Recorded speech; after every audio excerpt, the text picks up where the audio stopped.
Hello नमस्ते hope सबैजना सन्चै हुनुहुन्छ होला।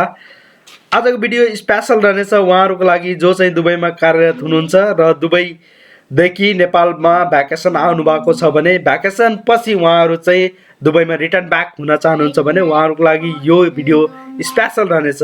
स्पेशल यस कारणले रहनेछ कि दुबई रिएक्सेस हुनको लागि GDRF एप्रुभल मस्ट छ, अनिवार्य छ।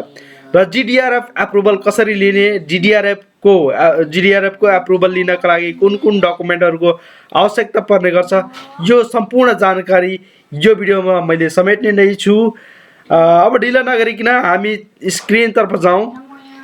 तपाईँ स्क्रिनमा गुगल क्रोम र अर्को कुरा मैले के भन्न चाहन्छु भने यो फ्री अफ कस्ट हो, कुनै पनि चार्ज लाग्ने छैन। यदि तपाईँ एजेन्टकोमा जानुभयो भने एजेन्टले तपाईँलाई 500 और 1000 प्लस समथिङ चार्ज गर्नेछ। तर यो बिल्कुल 100% फ्री अफ कस्ट। तपाईँले यदि तपाईँसँग इन्टरनेट, घरमा इन्टरनेट छ भने एप्लाई गर्न सक्नुहुन्छ र मजाले सजिलैसँग एप्रुभ पनि गर्न सक्नुहुन्छ।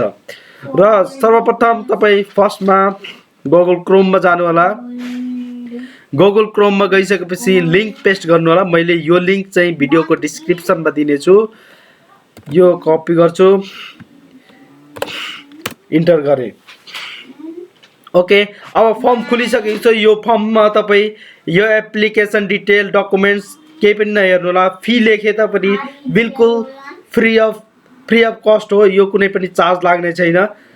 तपाईँ केही पनि माथि नहेर्नु होला। यो सिधै स्क्रोल गर्नु होला। स्क्रोल गरिसकेपछि एप्लिकान्ट सर्चमा जानु होला। एप्लिकान्ट सर्चमा गइसकेपछि रेसिडेन्स नम्बरमा जानु होला। है, रेसिडेन्स नम्बरमा मेरो रेसिडेन्स नम्बर मैले तपाईँलाई चाहिँ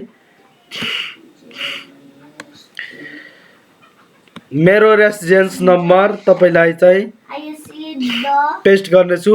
ओके, यो रेसिडेन्स नम्बर कुन हुनेछ, जुन तपाईँको भिजा भ्यालिड भिजा छ नि, भ्यालिड भिजाको सिरानमा 201बाट सुरु हुन्छ, त्यही नै रेसिडेन्स नम्बर हो, इमिरेट्स आइडी होइन। त्यसले गर्दाखेरि यसमा ध्यान दिनु होला।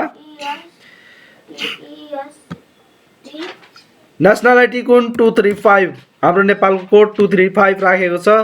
र डेट अफ बर्थ के हो त, डेट अफ बर्थ मेरो 1989।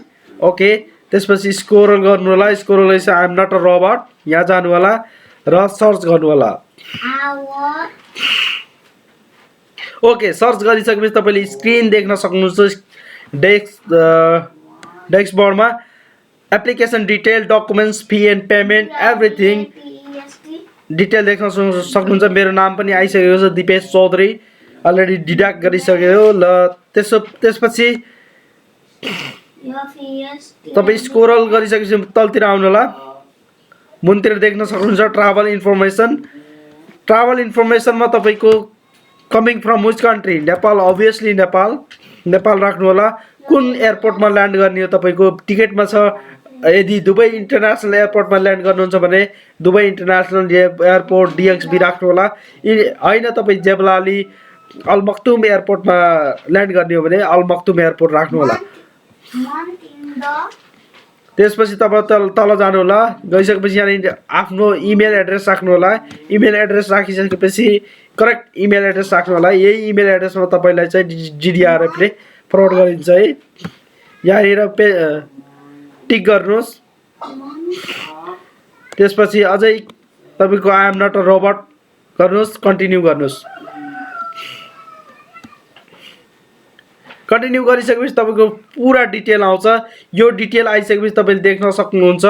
यहाँनिर चाहिँ भ्याक्सिनको फ्रन्ट पेज राख्नु होला, भ्याक्सिनको ब्याक पेज राख्नु होला, passport copy front page, back side single राख्नु होला, visa copy, valid visa copy front side, त्यसपछि Emirates ID front side and back side राखिसकेपछि सम्पूर्ण राखिसकेपछि तपाईँले चाहिँ यहाँनिर कन्टिन्यू गर्नु होला। कन्टिन्यू गरिसकेपछि तपाईँको अर्को ड्यासबोर्ड खुल्नेछ। अर्को ड्यासबोर्ड खुलिसकेपछि तपाईँको लास्ट यो कन्टिन्यू छ नि, यो कन्टिन्यूको ठाउँमा तपाईँको पोस्ट भन्ने अप्सन आउँछ। यो पोस्ट भन्ने अप्सन आइसकेपछि पोस्टमा क्लिक गर्नु होला। पोस्ट हुँदा बित्तिकै तपाईँको योर एप्लिकेसन अलरेडी सबमिटेड भनेर चाहिँ एउटा अप्सन आउँछ।